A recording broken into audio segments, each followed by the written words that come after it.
Hello student, आप सभी का स्वागत है अक्षय क्लासेज में। स्टूडेंट, आज हम पढ़ेंगे कक्षा 10 के गृह विज्ञान, जो कि बोर्ड परीक्षा 2024 के लिए बहुत ही महत्वपूर्ण है और यह एक वायरल मॉडल पेपर है। सेम ऐसा ही आपको बोर्ड परीक्षा में पेपर देखने को मिलेगा, जिस पे सबसे पहले आपको यहाँ अपना अनुक्रमांक भर देना है और अपना नाम, ठीक है। और मुद्रित पृष्ठों की संख्या जो है आप लोग अच्छे तरीके से मिला लीजिएगा। ये आपका पेपर कोड होता है, जिस जैसे यहाँ पर लिखा है 820 और डी के पूरा का पूरा ये भरना है आपको। देखिए, निर्देश पढ़ना है। समय 3 घंटे 15 मिनट का मिलेगा। प्रारंभ के 15 मिनट परीक्षार्थियों को प्रश्न पत्र पढ़ने के लिए निर्धारित है। उसके आगे देखिए, सभी प्रश्न पत्र अनिवार्य है। सभी प्रश्न अनिवार्य है। यह प्रश्न पत्र 2 खंडों अ एवं ब में विभाजित है। खंड अ में 20 अंक के बहुविकल्पीय प्रश्न है, जिनका उत्तर OMR शीट पर दिया जाना है। OMR शीट पर उत्तर अंकित किए जाने के पश्चात उसे काटना नहीं है और न ही इरेजर करना है, न ही उसे मिटाना है। व्हाइटनर का भी प्रयोग न करें, व्हाइटनर का भी आप लोग प्रयोग मत करिएगा। और खंड ब जो है वो 50 अंक का है। यहाँ से मोटा नंबर आप लोगों को मिल जाएगा, अधिकतम 50 यहाँ से नंबर मिलेंगे। और एक एक बहुविकल्पी अच्छे तरीके से पढ़ना है। साथ ही साथ मैंने सारे क्वेश्चन का लिखित जो है उत्तर में आप लोगों को अच्छे तरीके से समझा दूंगा, बता दूंगा, जिसे आप लोग परीक्षा में जा करके अच्छे तरीके से करके आ जाएंगे। तो चलिए सबसे पहले बहुविकल्पी प्रश्नों को देखते हैं। तो देखिए, आपका खंड अ है कि बहुविकल्पी प्रश्न 1 से 20 तक है। एक एक को अच्छे तरीके से पढ़ते हैं, हल करते हैं और समझते हैं।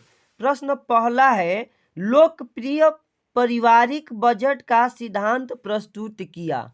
मार्क्स ने, एंजिल ने, टॉलस्टॉय ने या माइकल एंजिल ने। तो देखिए, इसका राइट आंसर जो होगा वो ख हो जाएगा, एंजिल ने। बहुत सारे बच्चे माइकल एंजिल लगा देते हैं, जो कि क्या होता है, गलत होता है। आप लोग को याद करना है, केवल एंजिल ने हो जाएगा। चलिए, आपका अगला क्वेश्चन है कि बचत सुरक्षित रखने का प्रमुख साधन है। बॉक्स में रखना, बैंक में जमा करना, पड़ोसियों के घर रखना, इनमें से कोई नहीं। तो बचत को सुरक्षित रखने का जो प्रमुख साधन है वो है बैंक में जमा करना। आपका तीसरा क्वेश्चन है, राष्ट्रीय बचत पत्र किसकी योजना है? बैंक की, जीवन बीमा निगम की, डाक खाने की। यहाँ डाक लिखा है, ये हो जाएगा डाक खाने की, उपरोक्त में से किसी की नहीं। तो इसका आंसर हो जाएगा डाक खाने की, यानी कि ग हो जाएगा। क्या हो जाएगा? ग हो जाएगा। चलिए, आपका अगला क्वेश्चन है 4 नंबर कि 2 किग्रा चीनी का मूल्य 90 रुपया है, तो 5 किग्रा चीनी का मूल्य क्या होगा? तो ऐसे क्वेश्चन का 2 केजी का जो है 90 रुपया है, तो 90 में हम 2 से क्या कर देंगे, भाग दे देंगे, तो 1 केजी का निकल जाएगा 45। और 5 केजी का निकलना है, तो 45 में 5 से आप लोग गुणा करा देंगे, तो इसका राइट आंसर हो जाएगा 225, यानी कि 225 रुपया। इसके हिसाब से आपका विकल्प कौन सा सत्य हो जाएगा? तो विकल्प क सत्य हो जाएगा। आपका अगला क्वेश्चन है 5 नंबर, गृह गणित वाला है। इसके सारे गृह गणित के क्वेश्चन हमने आगे ही वीडियो बना करके रख दिया है, जा करके आप लोग अच्छे तरीके से चैनल पेज पर देख लीजिएगा। 1 लीटर पेट्रोल का दाम 70 रुपया, इसे 75 पैसा पढ़ना होगा, या 70.75 रुपया है, तो 15 लीटर पेट्रोल का दाम क्या है? 1 लीटर का दिया है और 15 लीटर का पूछ रहा है, तो आप लोग इसे गुणा करा दीजिएगा। गुणा करने के बाद ये आ जाएगा 1061 रुपया 25 पैसा, या पढ़ेंगे इसे 1061.25 रुपया। आपका अगला क्वेश्चन है कि कौन सा रोग जल द्वारा फैलता है? खसरा, हैजा, टिटनेस या प्लेग। तो जल द्वारा फैलने वाला जो रोग है वो है हैजा, यानी कि ऑप्शन जो है ख सही हो जाएगा। आपका 7 नंबर क्वेश्चन है कि विश्व पर्यावरण दिवस कब मनाया जाता है? 5 जनवरी को, 5 मार्च को, 5 जून को या 5 जुलाई को? तो इसका राइट आंसर हो जाएगा ग, 5 जून को विश्व पर्यावरण दिवस मनाया जाता है। आपका 8 नंबर क्वेश्चन है कि वस्तुओं के जलने से गैस बनती है, कार्बन डाइऑक्साइड, नाइट्रोजन, ऑक्सीजन या ओजोन? तो देखिए वस्तुओं को जलने से कार्बन डाइऑक्साइड बनती है, यानी कि ऑप्शन जो है क सही हो जाएगा। चलिए अब आपका क्वेश्चन नंबर 9 पढ़ लेते हैं। तो देखिए क्वेश्चन नंबर 9 यहाँ है कि कूड़ा करकट को किन माध्यमों से निस्तारित किया जा सकता है? और ऑप्शन है आपका कि गाड़ करके, जला करके, खाद बना करके या इन सभी के माध्यम से। तो इसका राइट आंसर हो जाएगा इन सभी के माध्यम से। कूड़ा करकट को इन सभी के माध्यम से निस्तारित किया जाता है। संक्रामण रोग फैलता है वायु से, जल से, संपर्क से या ये सभी से? तो संक्रामण रोग जो होता है इन सभी विधियों से फैलता है, वायु से भी फैलता है, जल से भी फैलता है और संपर्क में आएंगे तभी फैलता है। तो इसका राइट आंसर डी हो जाएगा इन सभी से। घर में सिलाई करने से बचत होती है, यहाँ पे बच्चे छापा है तो यहाँ होगा बचत होती है किसका? समय की, धन, ये धान लिखा है ये धन है, धन की, कपड़े की, समय, धन एवं कपड़े की। तो देखिए घर में सिलाई करेंगे तो समय भी बचेगा, पैसा भी बच जाएगा और कपड़ा भी, यानी समय, धन एवं कपड़े तीनों की। तो इसका राइट आंसर डी हो जाएगा। आपका अगला क्वेश्चन है, जल में घुलनशील विटामिन है, vitamin A, B, C, vitamin B, C, vitamin A, D या विटामिन ई और के? तो देखिए जल में जो घुलनशील विटामिन है वो है बी और सी, यानी कि राइट आंसर आपका ख हो जाएगा। चलिए आपका अगला क्वेश्चन है कि किसके प्रयोग से तुरंत ऊर्जा मिलती है? विटामिन, प्रोटीन, ग्लूकोज या खनिज लवण? तो देखिए ग्लूकोज के प्रयोग से तुरंत ही ऊर्जा मिलती है, इसका राइट आंसर ग हो जाएगा। चलिए आपका अगला क्वेश्चन है कि लौह तत्व की कमी से कौन सा रोग होता है? एनीमिया, रतौंधी, मेरेमसम्स या टाइफाइड? तो लौह तत्व की कमी से एनीमिया नामक रोग होता है, यानी कि ऑप्शन जो है क सही हो जाएगा। आपका अगला क्वेश्चन है कि मानव शरीर में फेफड़ों की संख्या होती है कितने? 2, 1, 2, 4 या 5? तो इसका राइट आंसर हो जाएगा ख, मानव शरीर में फेफड़ों की संख्या कितनी होती है? तो 2 होती है। आपका अगला क्वेश्चन है कि कौन सी वस्तु का प्रयोग अस्थि भंग में अधिक रक्त स्राव रोकने के लिए किया जाता है? बर्फ का प्रयोग, टूर्निकेट का प्रयोग, रुई से दबाना या इनमें से कोई नहीं? तो देखिए अधिक जब रक्त स्राव होता है, ज्यादा खून बहता है तो टूर्निकेट का प्रयोग करते हैं, यानी कि राइट आंसर आपका ख हो जाएगा। आपका अगला क्वेश्चन है कि कृत्रिम, ये कृत्रिम लिखा है, कृत्रिम विधि से सांस कब दिलाई जाती है? जल में डूबने पर, फांसी लगाने पर, दम घुटने पर या तीनों अवस्थाओं में? तो कृत्रिम विधि से तीनों अवस्था में ही सांस दिलाई जाती है, यानी कि ऑप्शन जो है घ सही हो जाएगा।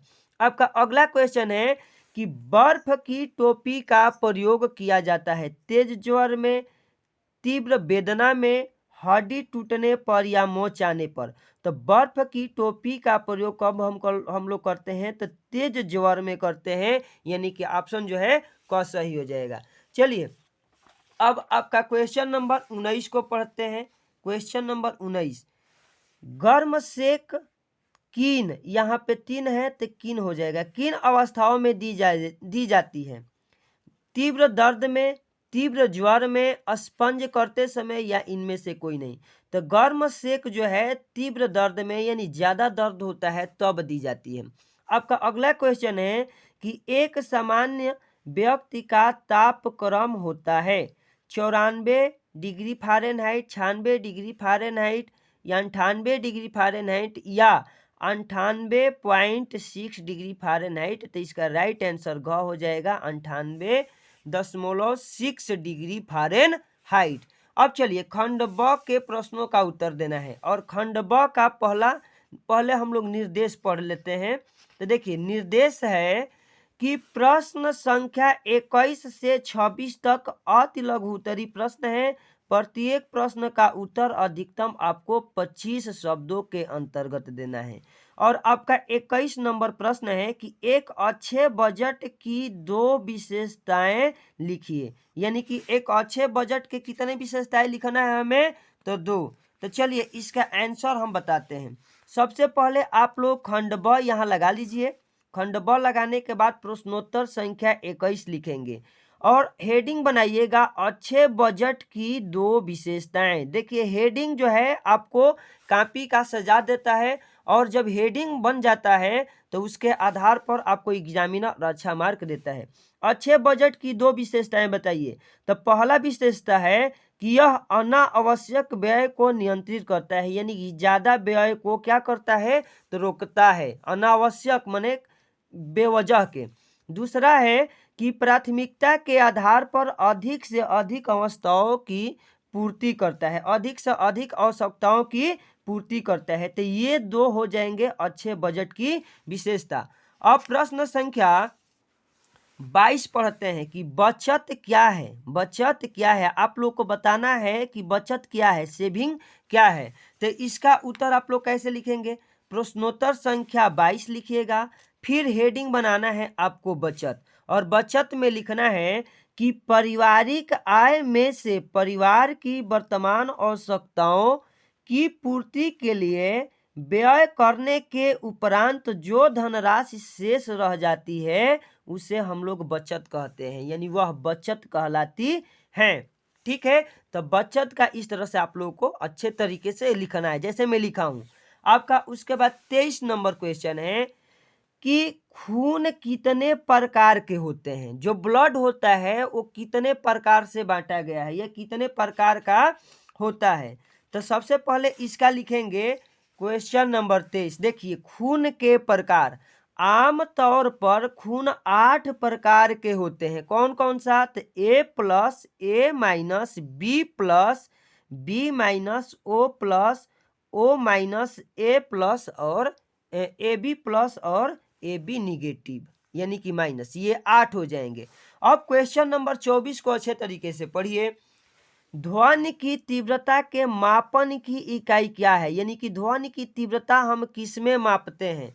तो आपको लिखना है कि ध्वनि की तीव्रता के मापन की इकाई डेसिबल है। कौन सा है, तो डेसिबल है। इतना लिख देंगे आपका मार्क तुरंत मिल जाएगा। चलिए आपका 25 नंबर क्वेश्चन है। 25 नंबर क्वेश्चन पढ़िए कि कचरा प्रबंधन के लिए सर्वप्रथम क्या उपाय किया जाना चाहिए। कचरा प्रबंधन के लिए सबसे पहले क्या हमें उपाय करना है, तो इसका आंसर लिखेंगे कि कचरा प्रबंधन के लिए सर्वप्रथम कूड़े करकट को घर से बाहर निकालने की समुचित व्यवस्था होनी चाहिए। क्या होनी चाहिए, समुचित माने उचित जो व्यवस्था हो और पूर्णतः व्यवस्था होनी चाहिए। अब आपका क्वेश्चन नंबर आ जाएगा 26। चिकनगुनिया के मुख्य लक्षण बताइए। चिकनगुनिया ये रोग है और इसके मुख्य लक्षण क्या क्या है हमें ये बताना है। तो चलिए क्वेश्चन नंबर 26 लिखेंगे। 26 में बनाएंगे चिकनगुनिया के लक्षण, और आप अच्छे तरीके से लिखिए। इस रोग में जोड़ों में दर्द रहता है तथा साथ ही ज्वर होता है। जो जोड़ है, हड्डियों का जोड़ है, वहां पे दर्द रहेगा। ज्वर मतलब बुखार भी लग जाएगा। त्वचा शुष्क हो जाती है तथा प्रायः त्वचा पर लाल चकत्ते पड़ जाते हैं। बच्चों में रोग के संक्रमण से उल्टियां भी होने लगती है। यानी बच्चा यदि चिकनगुनिया से प्रभावित हो गया तो ज्यादातर केसों में वो ज्यादा उल्टियां भी करने लगते हैं। अब आपका क्वेश्चन नंबर है 27। एकदम एक एक क्वेश्चन को अच्छे तरीके से पढ़िए और पूरे वीडियो को देखते जाइए। वीडियो अच्छी लगी तो लाइक और कमेंट भी थोड़ा सा कर दीजिए। चलिए 27 नंबर है, डाक खाने में बचत खाता खोलने से क्या लाभ होता है, समझाइए। डाक खाना में यदि हम आपको खाता खुलवाते हैं तो हमको क्या क्या लाभ होता है, ये क्वेश्चन पूछ रहा है कि हमको थोड़ा समझा दो। तो देखिए डाक खाने में बचत खाता खोलने के लाभ, और लाभ गिनिए क्या क्या है। तो डाक खाने में कम से कम 5 रुपया से कोई भी बालिग व्यक्ति एकल अथवा संयुक्त रूप से अथवा नाबालिग के नाम से डाक घर बचत खाता खोल सकता है। सबसे बढ़िया फायदा क्या मिल गया कि हम केवल 5 रुपया देकर भी डाक खाने में अपना खाता खुलवा सकते हैं, यानी पैसे कम भी रहे तब भी हमारा खाता खुल जाएगा। इसमें जमा धनराशि पर 4% वार्षिक ब्याज भी मिलता है, यानी कि 4% ब्याज भी हमेशा हम लोगों को मिलेगा। खाता खोलने पर ब्याज प्रति वर्ष 10,000 रुपया तक कर मुक्त है, माने टैक्स नहीं लगेगा। कितने धनराशि पे? तो 10,000 रुपये तक कर मुक्त है। आयकर अधिनियम की धारा 80 के प्रावधानों के तहत ब्याज की राशि पर आयकर राहत उपलब्ध है, यानी कि ब्याज की राशि जो भी हमें डाक खाना से मिलेगी वो जो है आयकर से थोड़ा सा उसमें हमको राहत मिलेगा, यानी टैक्स हम लोगों को कम देना पड़ेगा। चलिए अब क्वेश्चन नंबर 28 को अच्छे तरीके से पढ़िए। मानव जीवन के लिए जल के कार्यों एवं उपयोगिता का वर्णन कीजिए, या हमारे लिए जल क्यों आवश्यक है ये लिखिए। दोनों क्वेश्चन में से किसी एक को ही लिखना है। जहां अथवा है या तो अथवा के पहले वाले का उत्तर बताइए, नहीं तो अथवा के दूसरे वाले को उत्तर बताइए।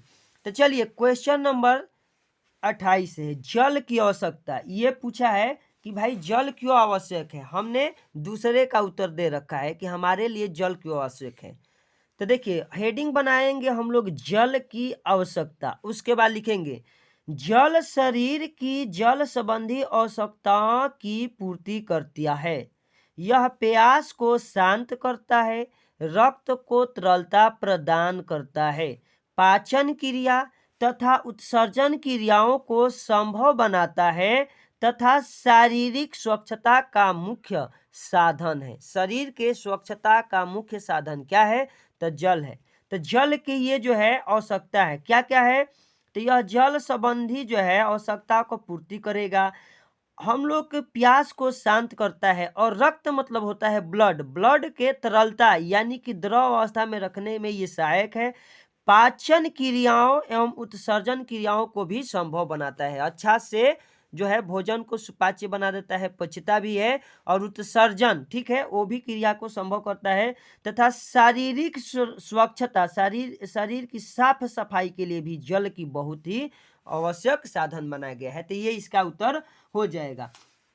अब क्वेश्चन नंबर हम लोग को 29 पढ़ना है कि मक्खियाँ किस प्रकार के रोगों के वाहक का कार्य करती है, या मक्खियों द्वारा कौन कौन से रोग होते हैं, इसका उत्तर लिखना है। नहीं तो उत्तर में ये पर्यावरण संरक्षण के लिए जनता को कैसे जागरूक किया जाए, यानी पर्यावरण की रक्षा के लिए जनता को कैसे जागरूक करना है।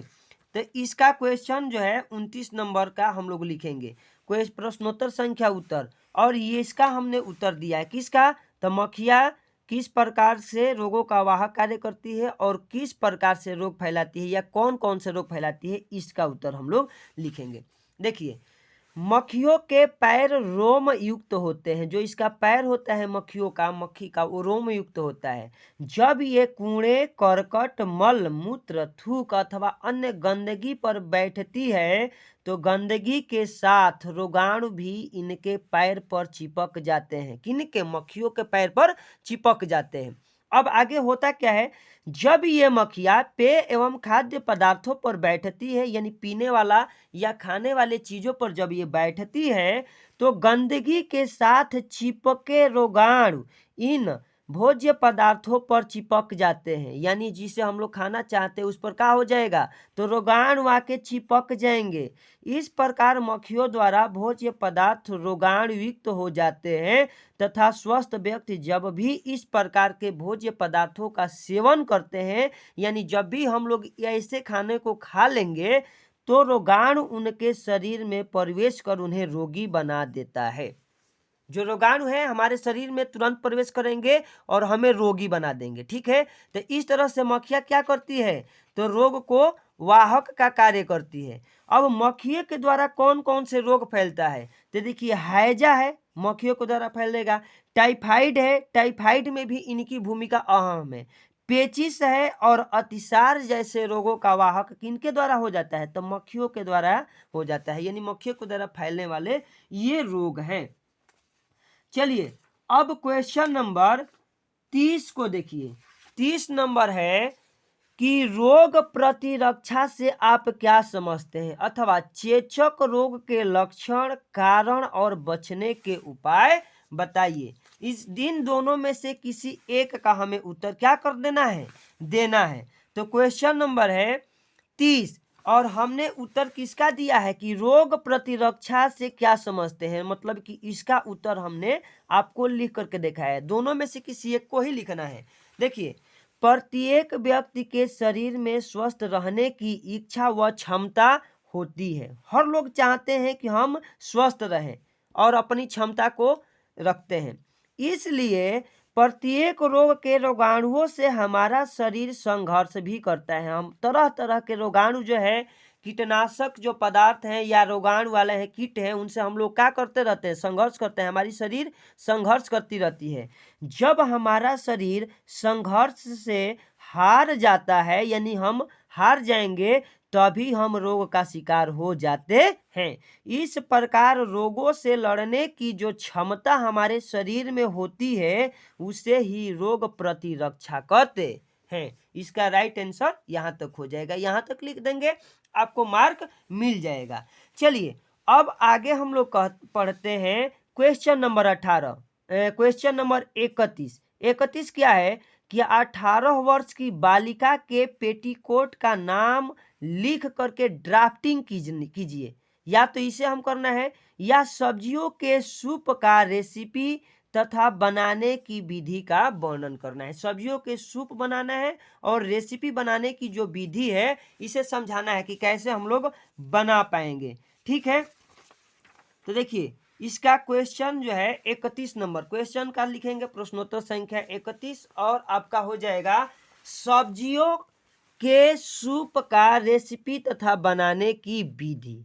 सब्जियों के सूप एवं रेसिपी कैसे बनाना है? तो देखिए, सब्जियों के सूप तथा सूप का रेसिपी बनाने के लिए निम्न सूप सामग्री जैसे कटी हुई सब्जियां, नमक, काली मिर्च, घी, जीरा, पानी आदि ले लें। माने इन सारी चीजों को हमें क्या कर लेना है? ले लेना है, एकत्रित कर लेना है।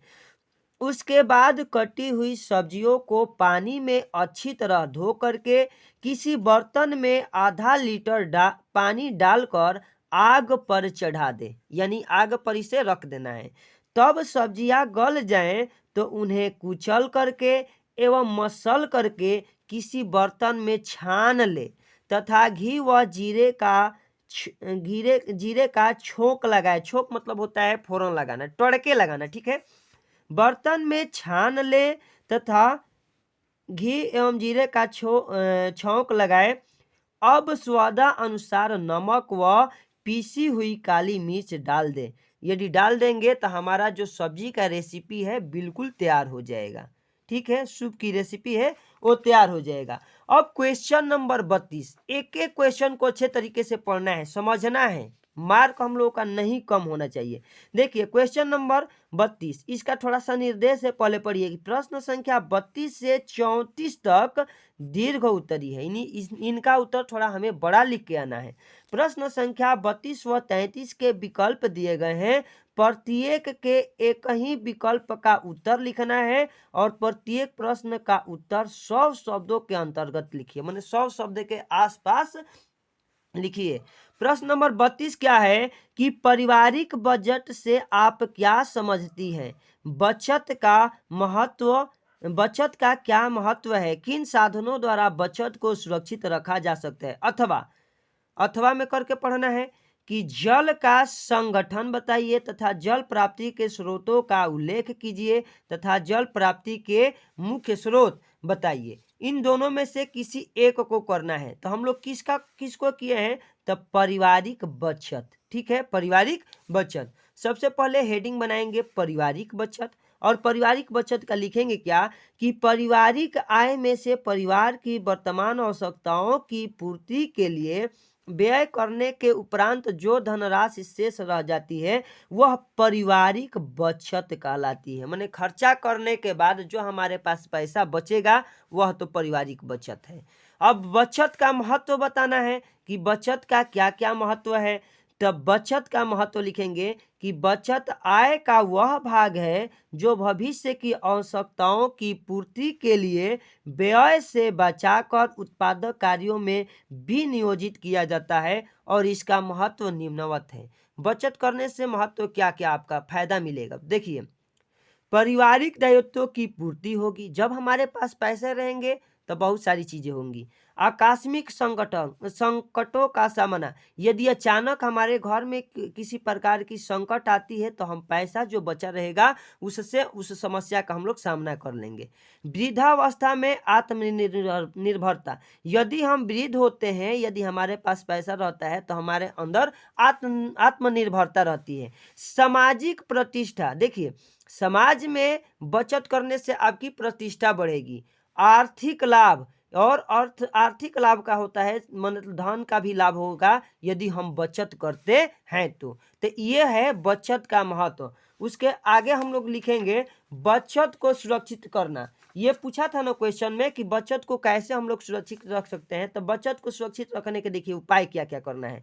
बचत के सुरक्षित रखने का साधन इस प्रकार से है, या तो आप बैंक में रखिए, डाक खाना में ले जाकर के रखिए, किसी प्रकार का बीमा योजना में रखिए, भविष्य निधि में रखिए, या भारतीय यूनिट ट्रस्ट में जमा करवाइए, या भारतीय बचत योजना के अंतर्गत रखिए, या अच्छी कंपनियों के शेयर खरीदिए। इस प्रकार से हम लोग क्या कर सकते हैं, अपने बचत को सुरक्षित कर सकते हैं। नहीं तो बचत को केवल घर पर रखेंगे तो सारा पैसा क्या हो जाएगा, खर्च हो जाएगा। चलिए अब क्वेश्चन नंबर 33 है कि पर्यावरण प्रदूषण का जनजीवन पर प्रभाव स्पष्ट कीजिए। यानी तो हमको बताना है कि पर्यावरण जब प्रदूषण होगा तो हम लोग की जिंदगी पर क्या प्रभाव पड़ेगा। या तो ऐसे इस क्वेश्चन का आंसर आप लोग लिखिए, नहीं लिखना है तो दूसरे क्वेश्चन कह रहा है कि डेंगू के लक्षण, कारण एवं रोकथाम के उपायों का वर्णन कीजिए। डेंगू जो होता है उसके लक्षण क्या दिखने लगते हैं, उसका कारण किन कारणों से होता है, हम रोकथाम के उपाय कौन कौन से हैं। तो देखिए क्वेश्चन नंबर 33। अब देखिए हम लोगों को सबसे पहले पूछा था कि डेंगू के लक्षण कौन कौन से है। तो जब हमें डेंगू होता है तो उसके लक्षण देखिए क्या क्या होंगे। डेंगू के लक्षण निम्नलिखित है। इस रोग में तेज बुखार होता है। जब डेंगू होगा तो बहुत ज्यादा तेजी से बुखार, बहुत ज्यादा बुखार हो जाएगा। पहला कह रहा है रोगी को सिर दर्द होगा, कमर में दर्द होगा तथा जोड़ों में दर्द होता है। किसके कारण, तो डेंगू के कारण। अगला है कि हल्की खांसी तथा गले में खराश की शिकायत होती है। रोगी को काफी थकावट, ऐसा लगता है कि शरीर थक गया है तथा कमजोरी महसूस होने लगेगी जब डेंगू आपके शरीर में प्रवेश कर जाएंगे तो। चलिए, रोग के बढ़ने के साथ साथ उल्टियां होती है तथा शरीर पर दाने निकल जाते हैं, छोटे छोटे दावे चकटे निकल जाएंगे। क्या, जब आपको डेंगू हो जाएगा। डेंगू के ये सारे लक्षण हैं। इस रोग में रोगी की नाड़ी कभी तेज अथवा कभी धीमी चलने लगती है तथा प्रायः रक्तचाप भी घट जाता है। जो ब्लड प्रेशर है वो थोड़ा सा घट जाएगा। चलिए आगे है कि डेंगू से हम बचाए, डेंगू से बचने के उपाय। तो देखिए डेंगू से बचने के क्या क्या उपाय हैं। तो डेंगू से बचने के लिए आवश्यक है कि मच्छरों से बचाव किया जाए। जो डेंगू है, डेंगू नामक रोग मुख्य कारण कौन सा है, तो ये मच्छर लोग हैं। मच्छर ही सबसे ज्यादा डेंगू का ये लोग उत्पादन कर देते हैं। इसके लिए एक उपाय है कि मच्छरों को पनपने न दिया जाए, मतलब मच्छरों की संख्या पर रोक लगाया जाए। कुछ उपाय किया जाए, देखिए कौन कौन से। डेंगू फैलने वाले मच्छर ठहरे हुए साफ पानी में पनपते हैं। मतलब जो पानी रुका है और साफ सुथरा है तो उसमें फट से डेंगू वाले मच्छर पनप जाएंगे। अतः घरों के अंदर तथा आसपास कहीं भी साफ पानी एकत्र न होने दे, माने कहीं पर भी जमका पानी न लगाइए, नहीं तो मच्छर के लिए सबसे खतरे वाली चीज हो जाएंगी। पानी ढक करके रखना चाहिए। घर में भी पानी रखे तो ढक करके रखे। फूलदानों का फूलदानों का पानी बदलते रहे। मच्छरों की रोकथाम के साथ साथ स्वयं को भी मच्छरों को बचाए। केवल मच्छर को ही नहीं रोकना है, अपने आप को भी मच्छर से बचाना है, तभी डेंगू से बच पाएंगे। इसके लिए मच्छरदानी का प्रयोग करें तथा मच्छरों को दूर रखने के लिए क्रीम या तेल का इस्तेमाल करें। यदि ज़्यादा मच्छर दिक्कत कर रहा है तो किसी प्रकार का जो मच्छर भगाने वाले क्रीम है या तेल है, इसका भी इस्तेमाल करना है। तो ये डेंगू के बचने के उपाय है, तभी हम लोग डेंगू से बच पाएंगे। अब आपका क्वेश्चन नंबर 34 है कि वायु द्वारा रोग कैसे, यहाँ लिखा है खेलते हैं, यहाँ हो जाएगा फैलते हैं। वायु द्वारा कौन कौन से रोग फैलते हैं वर्णन कीजिए, ठीक है। अथवा विषाक्त भोजन से क्या तात्पर्य है, इसे आपको बताना है, दोनों में से किसी एक को बताना है, ठीक है। तो चलिए हम लोग लिखे हैं विषाक्त भोजन। क्या लिखे हैं? विषाक्त भोजन। तो देखिए इसका होगा क्या कि पूर्ण रूप से स्वच्छ, पौष्टिक तथा उपयुक्त दिखाई देने वाले भोज्य पदार्थ भी कभी कभी व्यक्ति को रोगी बना देता है।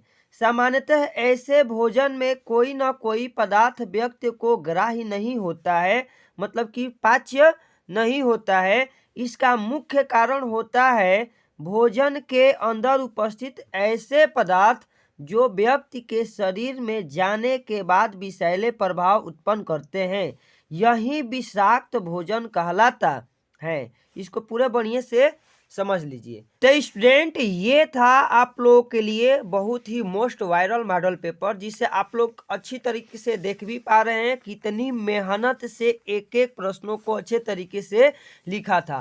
तो स्टूडेंट, ये वीडियो आप लोगों को अच्छी लगी तो वीडियो पर लाइक कीजिए और वीडियो को अपने दोस्तों में शेयर करिए और हमारे चैनल अक्षय क्लासेज को सब्सक्राइब कर लीजिए।